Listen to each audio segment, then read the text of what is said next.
বন্ধুদের সাথে আড্ডা দিচ্ছি নদীর পাড়ে, বুড়িগঙ্গা নদীর পাড়ে। বেশ কিছুক্ষণ পরে হিরো এলো, ঘুরে ফিরে আমার কাছে এসে আমার কানে কানে বলছে, আগামীকালকে পপুলার স্টুডিওতে শুটিং, তুমি যাবে? আমি আবার ওকে জিজ্ঞেস করলাম আর্টিস্ট কে কে। ও জানালো যার নাম, ওই নাম শোনার পরে বাদ বাকি অন্যদের নাম শোনার আর প্রয়োজন ছিল না, আমি এক বাক্যেই জানিয়ে দিলাম যাচ্ছি। সে নামটি হলো শাবানা ম্যাডাম। আগামীকালকে শাবানা ম্যাডামের শুটিং। তো এর আগে শাবানা ম্যাডামকে বহুবার দেখার সুযোগ হয়েছে, খুব কাছ থেকে দেখার সুযোগ হয়েছে, কিন্তু ক্যামেরার সামনে উনি অভিনয় করছেন, শুটিং করছেন, এটি দেখার সুযোগ আমার হয়নি। এই সুযোগটি আমি হাতছাড়া করতে চাইনি, তাই ওকে চোখের ইশারায় তাৎক্ষণিকভাবে জানিয়ে দিলাম যাচ্ছি। আর অন্যান্য বন্ধুদেরকে এই বিষয়টি বুঝতে দিলাম না, এই জন্য, কারণ আমাদের এই সব বন্ধুদেরই এই নেশাটি রয়েছে, সিনেমা দেখা, সিনেমার শুটিং দেখা, পপুলার স্টুডিও, বেঙ্গল স্টুডিও, বাড়ি স্টুডিও, এফডিসি, অর্থাৎ ঢাকার মধ্যে অবস্থিত যা যা শুটিং স্টুডিও রয়েছে সবগুলোতেই আমরা কম বেশি যাতায়াত করতাম। তো এতগুলো মানুষকে নিয়ে তো একটি শুটিং স্পটে বা শুটিং স্টুডিওতে প্রবেশ করা খুব কঠিন, তাই চোখের ইশারায় ওকে জানিয়ে দিলাম যাচ্ছি। সারা রাত আর চোখে ঘুম নেই, কোনো ক্রমে ফজরের আজান দেওয়ার পরে সাথে সাথে উঠে গোসল করে আমার সবচেয়ে সুন্দর যে পোশাকটি রয়েছে সেটি পরে হিরোর বাসায় চলে গেলাম। হিরো তখনও ঘুম থেকে উঠেনি, ওকে ডাক দিয়ে তুললাম, তোলার পরে রেডি হয়ে হিরোর বাবা আমরা রওনা দিলাম। পোস্তাবেলা থেকে বাসে করে পাগলা বাজার থেকে হাতের বাম দিকে যেই রাস্তাটি গেল সেটি হচ্ছে নন্দলালপুর। ওইখানেই মাত্র 3 থেকে 4 মিনিটের পায়ে হাঁটা দূরত্ব স্টুডিওটি। আর হিরো হচ্ছে আমাদের চলচ্চিত্রের সবচেয়ে বিখ্যাত যে কটি পরিবার রয়েছে তার একটি। হিরোর দাদা হচ্ছেন আমাদের চলচ্চিত্রের প্রথম মেকআপ আর্টিস্ট। ওনার পুরো নামটি মনে নেই, কিন্তু ওনাকে সবাই শ্রদ্ধা করেন এবং ননীবাবু নামে ওনাকে সবাই চেনেন। তারপরে হিরোর বাবা মোহাম্মদ আলী, উনিও জাতীয় পুরস্কারপ্রাপ্ত মেকআপ আর্টিস্ট। হিরোর চাচা আসমত আলী, হিরোর আরেক চাচা হচ্ছেন আহমদ আলী। সেই পরিক্রমায় হিরো এখন বিখ্যাত মেকআপ আর্টিস্ট। তো এর মধ্যে আর্টিস্টরা আসতে শুরু করেছেন, সবাই এসেছেন, মেকআপ নিচ্ছেন।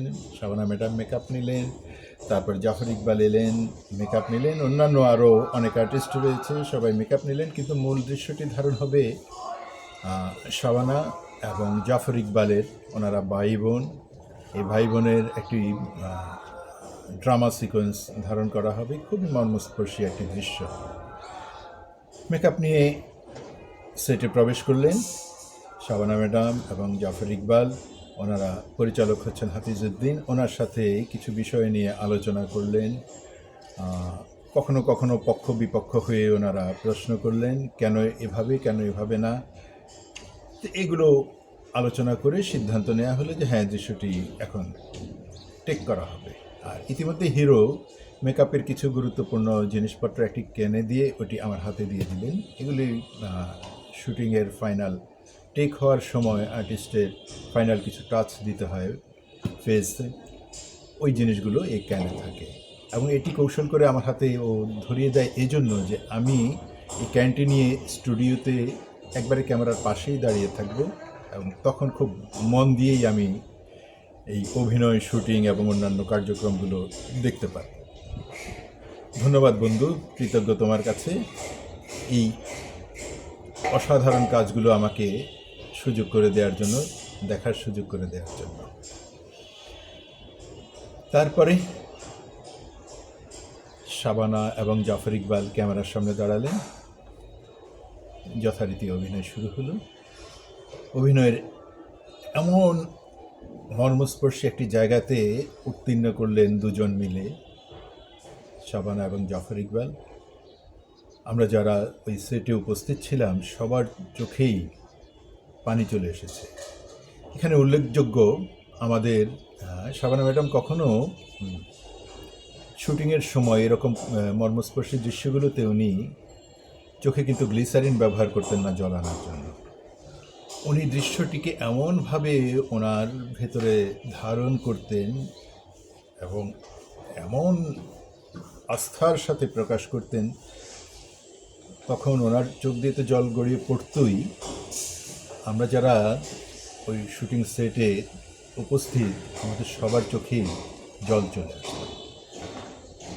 তেমনই হলো, আমার চোখেও জল চলে আসলো, টপটপ করে জল গড়িয়ে পড়ছে। দৃশ্যটি যখন পরিচালক কাট বললেন, শাবানা এবং জাফর ইকবাল আমার কাছে এলেন, টিস্যু নিলেন, নিয়ে ওনারা ওনাদের চোখে জল মুছলেন। শাবানা ম্যাডাম সরাসরি আমার দিকে তাকিয়ে হেসে দিয়ে বললেন, কিরে তুই কাঁদছিস কেন, কী হয়েছে? আমি নিজেকে কোনো মতে একটু নিয়ন্ত্রণে এনে বললাম, ম্যাডাম আপনার অভিনয় দেখে, আপনাদের অভিনয় দেখে।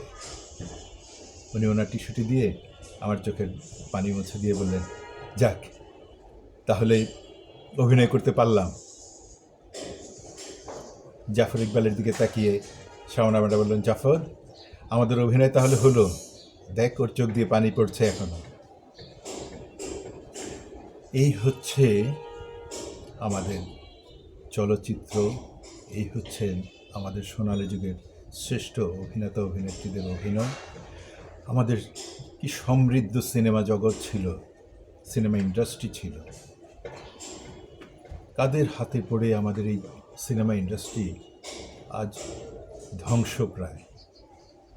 আর কি কখনো এরকম একজন শাবানা আসবেন, একজন রাজ্জাক, একজন আলমগীর, ববিতা, কবরী, ইলিয়াস কাঞ্চন, সোহেল রানা, জাফর ইকবাল, ফারুক, এরকম আরও অসংখ্য অসংখ্য শ্রদ্ধেয় অভিনেতা অভিনেত্রীদের সমৃদ্ধ অভিনয়ে যে চলচ্চিত্র আমাদের